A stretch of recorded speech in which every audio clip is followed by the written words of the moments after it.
కొన్ని విషయాలు బాగా నిర్లక్ష్యం చేస్తాం, ప్రాణాల మీదకి తెచ్చుకుంటామండి. అలాంటిదే టీబీ. ట్యూబర్క్యులోసిస్ అంటాం. టీబీ నాకెందుకు వస్తుంది అని మాత్రం డౌట్ పడొద్దు. ఎందుకంటారా?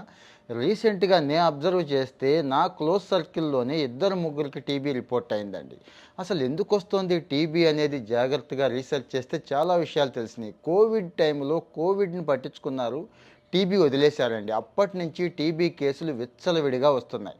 ఒక భారతదేశంలోనే సంవత్సరానికి 30 లక్షల కేసులు రిపోర్ట్ అవుతున్నాయండి. అందులో 70% గవర్నమెంట్ నుంచి అయితే 30% ప్రైవేట్ నుంచి. ఇక మన సిస్టమ్ ఎలా ఉంటుందో తెలుసు కదా!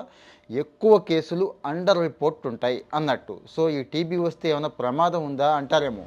మందులు కరెక్ట్‌గా యేసుకుంటే ప్రమాదం ఏమి ఉండదండి. మొదటి 6 నెలల్లోనే తగ్గిపోతుంది. కానీ చాలామంది ఏదో ఒక 4 రోజులు గ్యాప్ ఇచ్చేస్తే నెక్స్ట్ లెవెల్‌కి వెళ్ళిపోతుందండి. అక్కడ కూడా గ్యాప్ ఇస్తే ఫైనల్ లెవెల్‌కి వెళ్ళిపోతుంది. అది ఎక్స్‌ట్రీమ్ లెవెల్ అన్నట్టు.